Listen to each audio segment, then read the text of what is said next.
Something changed in heaven before the war. Not the light. The light was still perfect.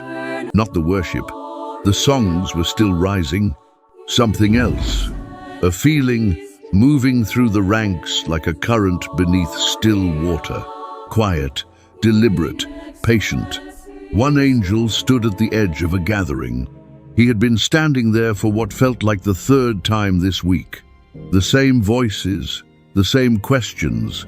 Each time, the questions sounded slightly more reasonable. He knew the one speaking. Everyone knew him. Radiant, trusted, brilliant beyond description. The kind of being whose words you didn't question. Not because you were afraid, but because everything he had ever said before had been true. And now he was asking something. Not demanding, not commanding.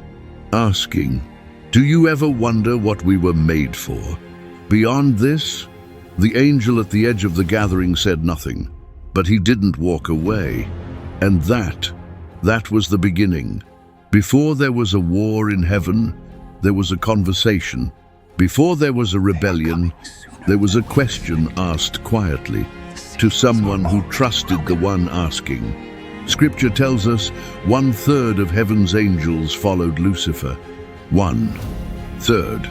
Not a handful, not a faction, a movement.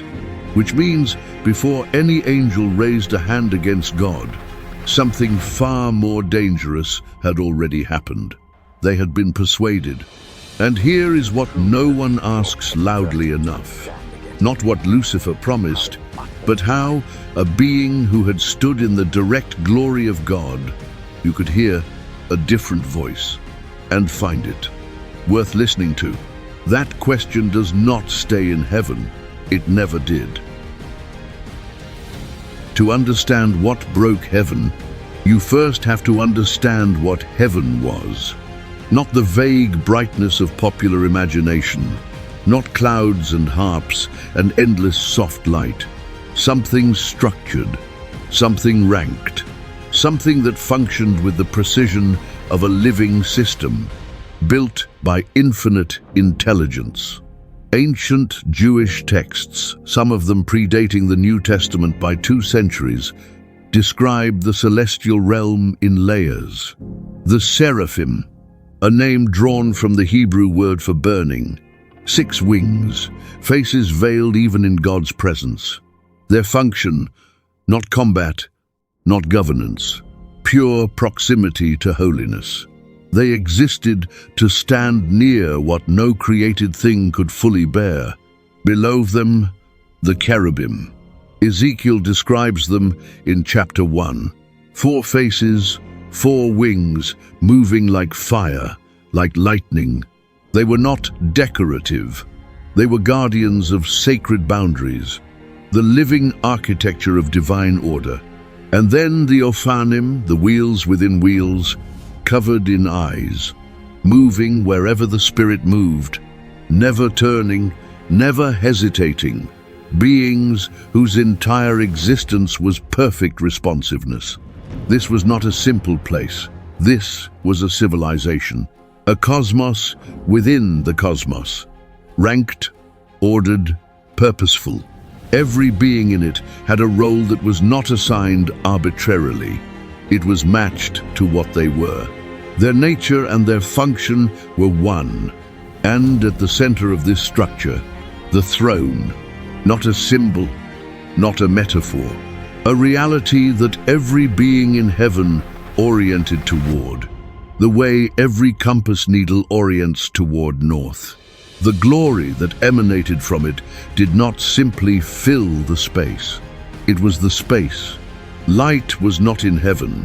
Heaven was in the light. Into this world, Lucifer, his name in ancient Hebrew, Helel ben Shahar, literally the shining one, son of the dawn. Isaiah 14 calls him this.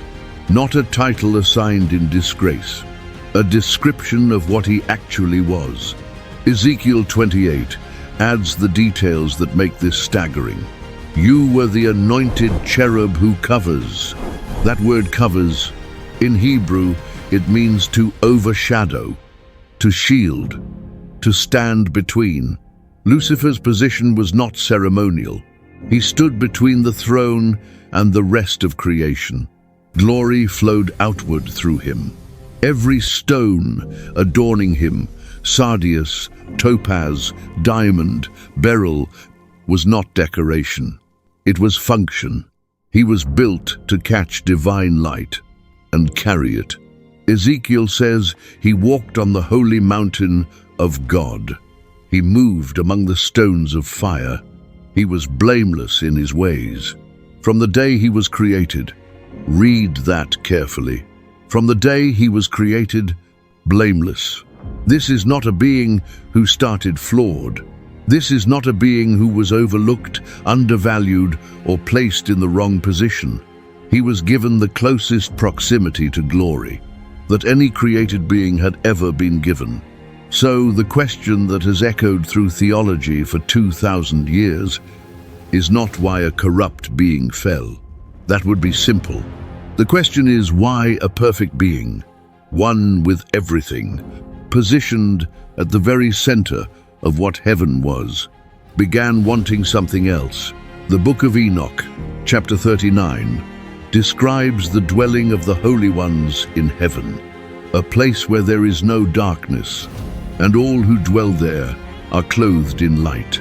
Lucifer was not on the edges of that light. He was its carrier, and carrying something for long enough can quietly become something else. Not gratitude, ownership. No one in heaven saw it coming. That is the part that should disturb you most. Not that Lucifer fell, but that no one saw the fall beginning, because it did not begin with an act. It did not begin with a word. It began with a direction, the direction of a thought. Ezekiel 28, verse 17. 4 words that contain everything. Your heart became proud. Not your heart was made proud. Not your heart was corrupted from outside. Became. Something that was not there came into being. From the inside, picture the moment, not as theology, as a scene.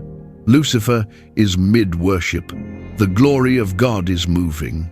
The way it always moves, the way it has always moved. Outward, through the ranks, through the orders, and at the center of that outward flow, him. Every other being in heaven is oriented toward the source, faces forward, attention fixed. And Lucifer, for the first time, notices the direction of flow, not toward him, through him. The glory does not stop at him. It does not gather in him. It passes through him, on its way to everything else. He is the conduit, not the destination. That observation was not rebellion. Not yet. It was just a thought. One thought. Quiet, almost invisible. The kind of thought that arrives without announcing itself and leaves without closing the door behind it. But here is what the ancient texts understood, that modern readings often miss. The book of Enoch, in its earliest chapters, describes a class of angels called the Watchers, beings assigned to observe creation, to stand at the threshold between heaven and earth. Their transgression, the text says, did not begin with action. It began with seeing. They saw, they desired, they acted. That sequence, seeing, desiring, acting, is the oldest pattern of temptation in existence. And it began not in Eden, it began in heaven, with Lucifer, with a single quiet observation about the direction of light. Isaiah 14 records what that observation eventually became. 5 declarations, 5 times the words, I will ascend to heaven. I will raise my throne above the stars of God. I will sit on the mountain of the assembly. I will ascend above the heights of the clouds. I will make myself like the Most High. 5 declarations, But they did not arrive all at once. They were not spoken in a single moment of defiance. They were the final form of something that had been growing in silence for a long time. This is what pride does. It does not announce itself. It matures. The first thought was not, "I will ascend." The first thought was far quieter than that, something closer to, "I wonder what it would be like." And that thought, repeated once, becomes curiosity. Repeated again, becomes desire. Repeated long enough, becomes belief. And belief, once it settles deep enough, does not ask for permission to become action. It simply becomes action. But there is something even more unsettling about this sequence. Lucifer was not tempted from outside. There was no serpent whispering to him, no external corruption, no being more powerful bending his will. The thought was his, generated in a mind that was, by every account, perfect, which means something we rarely say aloud. Evil did not enter heaven. Evil originated in heaven, in a being of complete wisdom, complete beauty, complete proximity to God. Sit with that for a moment. The being closest to the throne was the being in whom the first corruption formed, not despite his position, perhaps because of it.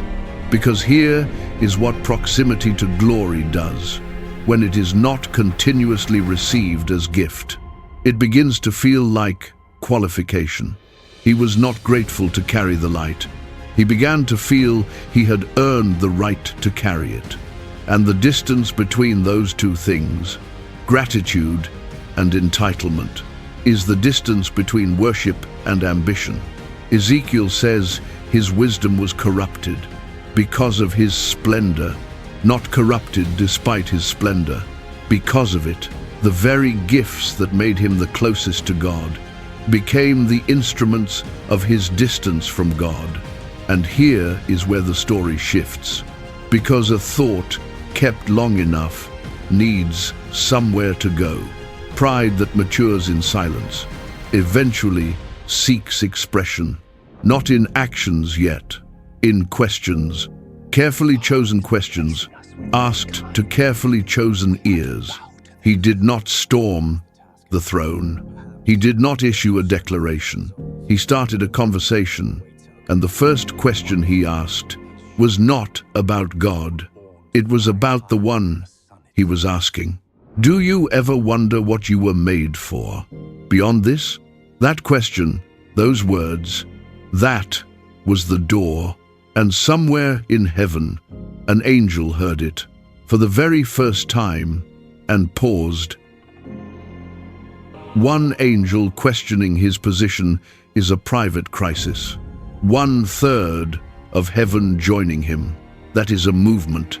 And movements do not happen by accident.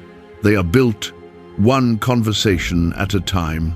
The book of Enoch, chapter 6, describes what happened among the watchers before their rebellion took form.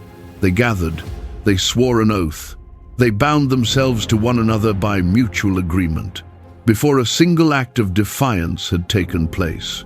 The rebellion was covenantal, not chaotic, not spontaneous, organized. Lucifer did not drift into leading a revolt. He architected one, and the architecture began not with force, but with questions. The first question was about identity, asked quietly, privately, to one angel. You are more than a servant, not a command, a suggestion. And suggestions, unlike commands, do not trigger resistance. They simply settle. The question was not entirely false. That is what made it dangerous. Angels were genuinely powerful, beings who governed dimensions, who commanded forces that shaped reality. Lucifer did not invent this truth. He detached it from its source. He shifted the focus from given glory to deserved glory. And once you believe you deserve, what you were only designed to reflect. Gratitude disappears. The second question was about fairness. Why should rank be eternal? Why should some stand closer to the throne when all were made with equal brilliance? He chose not to mention that heaven's structure was not arbitrary, it was functional. Every rank existed because something needed doing, that required exactly that, being in exactly that position. He never said that. The third question was about freedom. Is worship real? If it is the only option available to you. It did not attack God.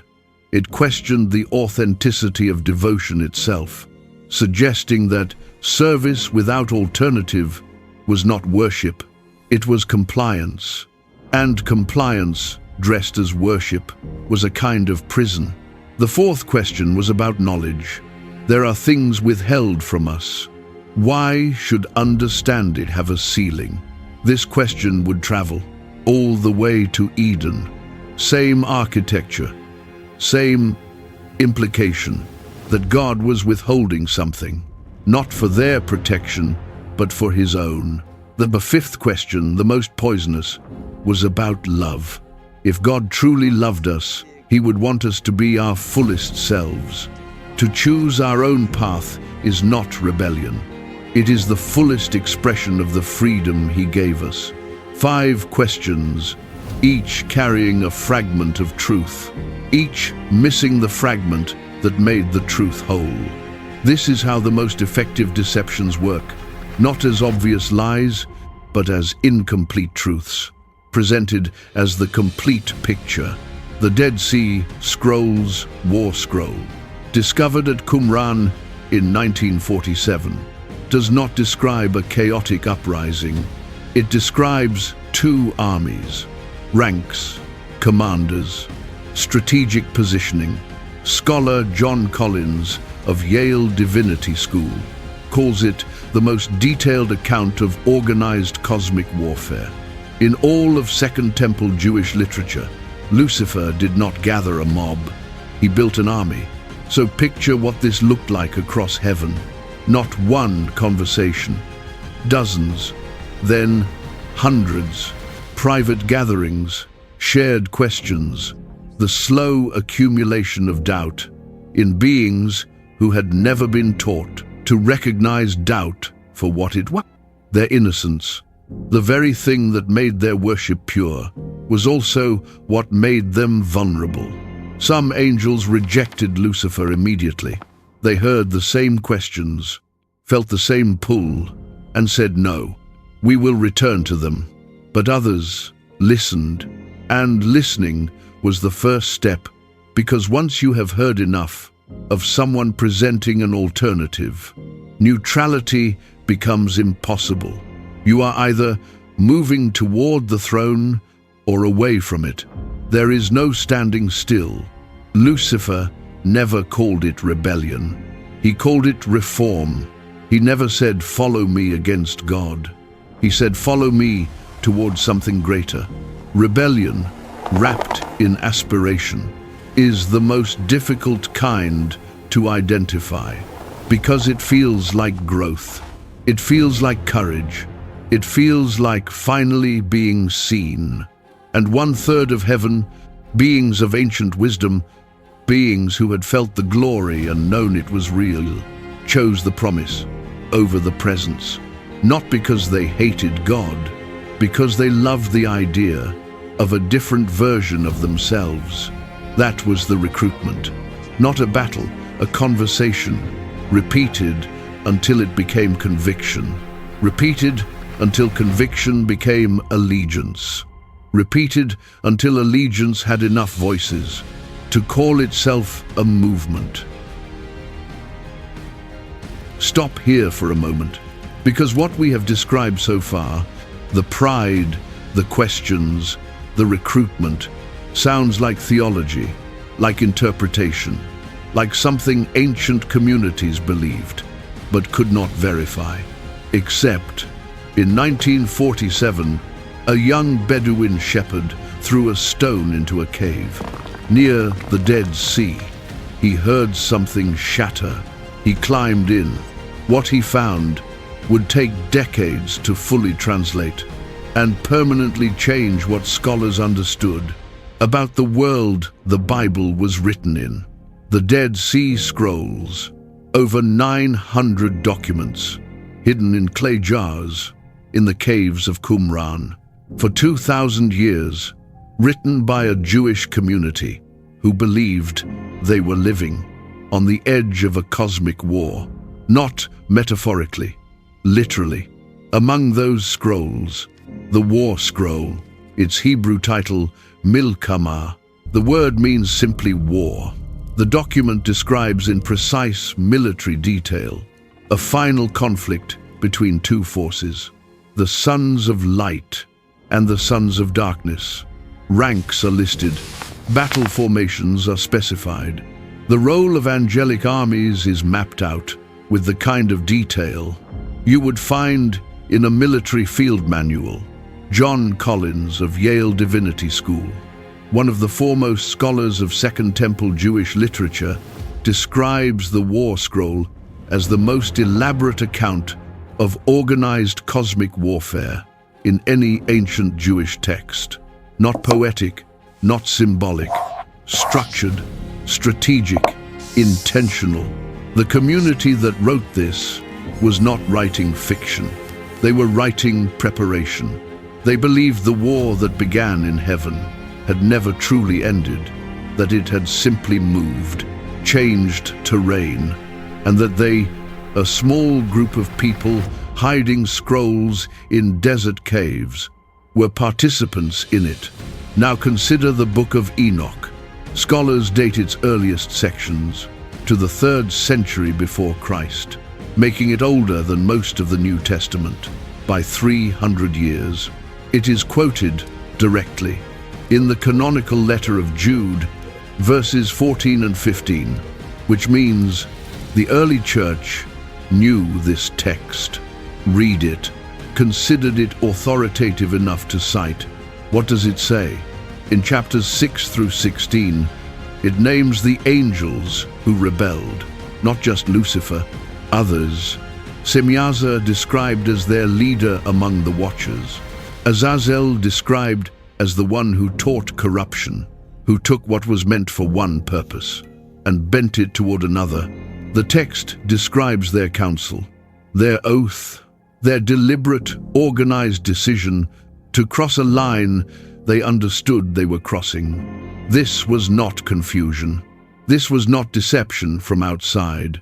These were beings who saw clearly and chose anyway. And here is the detail that should stop you completely. The Book of Enoch uses a specific word for what happened to the angels who fell. They watched. That was their original function, to observe creation, to stand at the boundary, to see. And it was in the seeing that the transgression began. They saw something they were not meant to desire. They desired it anyway. They acted on the desire, seeing, desiring, acting. The same sequence appears in Genesis 3, when Eve saw the fruit, desired it, and took it. The same sequence appears in James 1. Desire, when it conceives, gives birth to sin. This pattern was not invented in Eden. It was imported from heaven. The oldest temptation in existence did not begin with a serpent. It began with an angel who carried light and started to wonder if the light belonged to him. One more word deserves attention. Satan. In Hebrew, the word is ha-Satan. It is not a name. It is a title. It means the adversary. More specifically, one who opposes in a legal proceeding, an accuser, a challenger. Lucifer was not created as Satan. He became Satan. The name did not define him. His choices defined the name, which means something worth sitting with. The being now known as the adversary was once known as the carrier of light. Same being, different direction. That is not a small detail. That is the entire warning. At some point, whispers are no longer enough. Ideas believed by enough voices stop being private. They demand expression. Heaven felt it before it was declared. Not darker, not yet, but different. The worship was still rising, but for the first time, not from every voice. Some angels sang with full devotion. Others sang and wondered, and the wondering had a direction now. Lucifer stepped forward, not in a corner, not in a private gathering. In the open, the internal "I will" had become an external declaration. I will ascend to heaven. I will raise my throne above the stars of God. I will sit on the mountain of the assembly.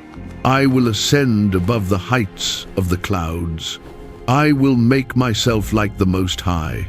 5 declarations, each one a door closing behind him. And heaven, perfect, radiant, structured heaven, faced something it had never faced before. A competing vision. Not chaos against order, vision against vision, authority against authority. Loyalty had always been effortless when there was nothing to be loyal against. Now it became a decision. Every angel in heaven was looking at 2 things simultaneously. The throne, unmoved, radiant, eternal, and Lucifer, brilliant, persuasive, declaring possibility. This is the moment Revelation 12 describes. War in heaven. Michael and his angels fought against the dragon. The dragon and his angels fought back. Picture it carefully, not as chaos, as collision. 2 organized forces, 2 answering armies. Light moving against light, power against power.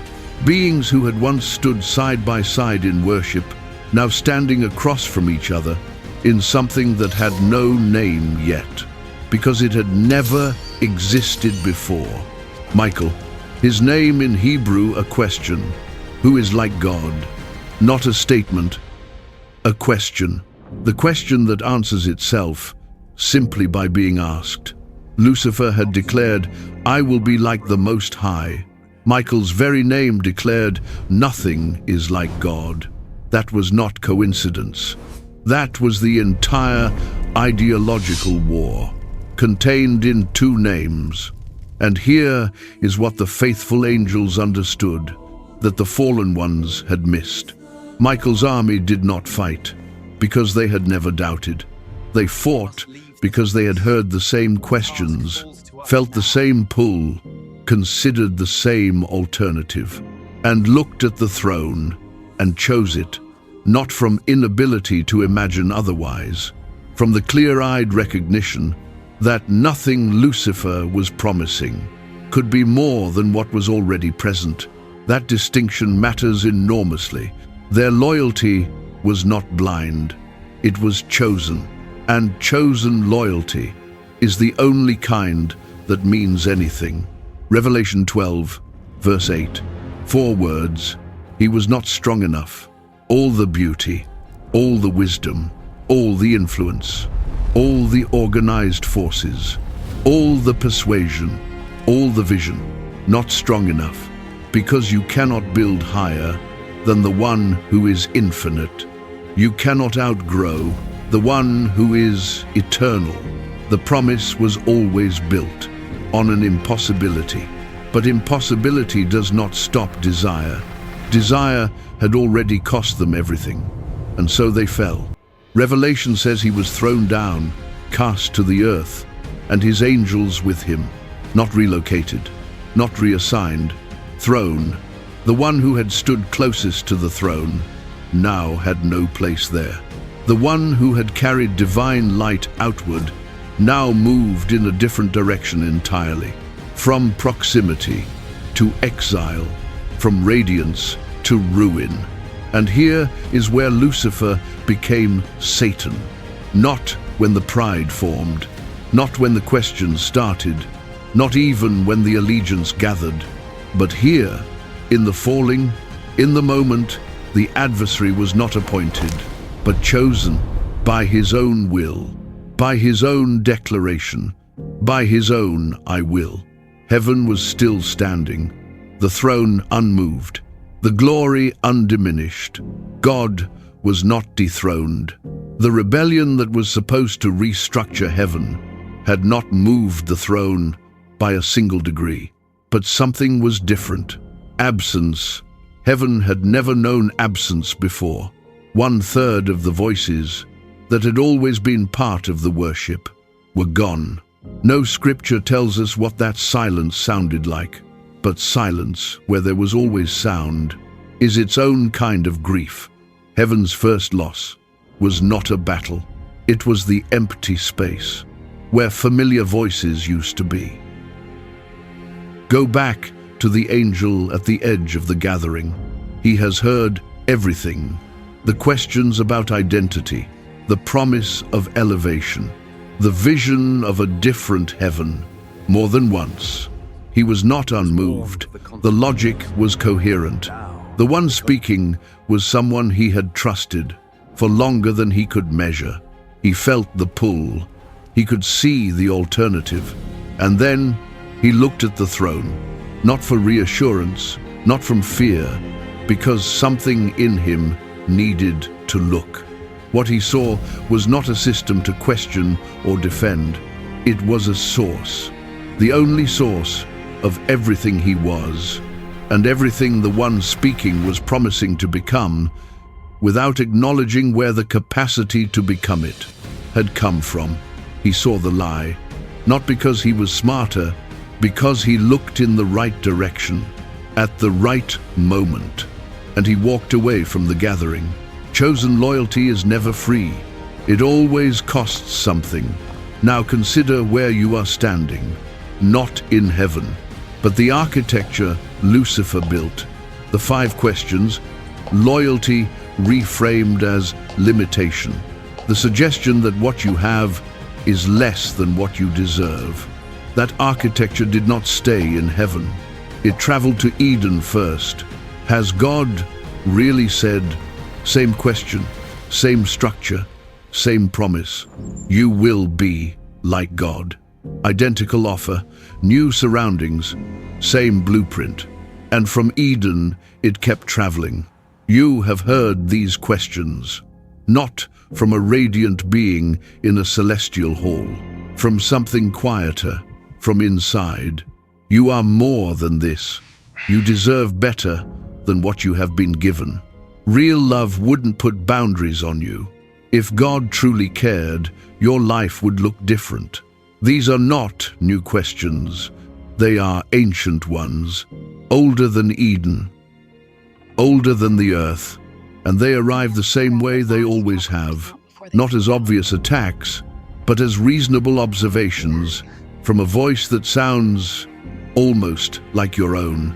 The angel did not defeat Lucifer's questions with better arguments. He did not out-logic him. He simply looked at what was actually there and recognized that nothing being promised exceeded what was already present. In a moment when the promise feels larger than the presence, choosing presence is the most difficult thing a created being can do. It was difficult for the angels. It is difficult for us, because the promise of a different version of yourself is always more compelling than gratitude for the version you already are.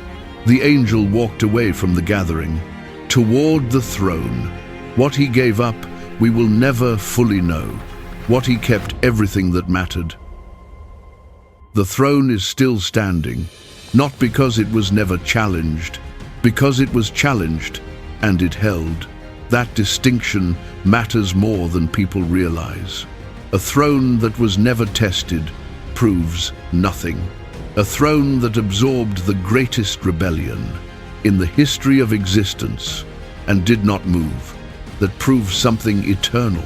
Lucifer was not strong enough, not because God overpowered him with force, but because a created thing cannot exceed the one who created it, cannot outlast the one who is eternal, cannot outshine the one who is light itself. The rebellion revealed something that could not have been revealed any other way. God does not require loyalty. He allows choice. Even when that choice wounds heaven, even when it empties a third of the voices from the worship, even when it costs the presence of the most beautiful thing he ever made, he allowed it, not from weakness, because love that cannot be refused is not love, it is control. And here is what that means for the angels who stayed. Their worship, after the war, after the silence, after the absence, meant something it could not have meant before. It was no longer the only option. It was a chosen one, and chosen worship is the only kind that was ever worth having. Lucifer's story does not end with the fall. It continues, because the adversary who could not overthrow the throne did not stop. He shifted targets. When he approached Eve in the garden, he did not invent a new strategy. He used the same one. You will be like God. The identical promise, the identical structure, the identical appeal to a version of yourself that requires moving away from your source to become. It worked in Eden for the same reason it worked in heaven. Not because the lie was clever, because the desire it appealed to was real. The desire to be more, to be seen, to be sufficient in yourself. That desire is not evil. It is the desire that was placed in every created being to reach towards something greater. The question, the only question, is what direction it reaches. Toward the source or away from it. Lucifer reached away and became the adversary. Jesus reached downward. Philippians 2 says he did not consider equality with God something to be grasped. He emptied himself. While Lucifer declared, I will ascend, Jesus said, not my will, but yours. One reached upward in pride and fell. One descended in humility and was exalted. The same question, two answers, two destinations. The war in heaven is over, but the question it raised has never stopped being asked. In every heart, in every moment of choosing, between the presence and the promise, between gratitude and entitlement, between worship and ambition, the throne is still standing, unmoved, undiminished, unthreatened. You cannot overthrow what is infinite. You can only choose which direction you face. And maybe the reason this story still matters is not because it happened long ago in heaven. It is because it is happening right now, in the quiet, in the gathering, in the moment before you decide which voice you will keep listening to. The angels who said no to Lucifer, who were they?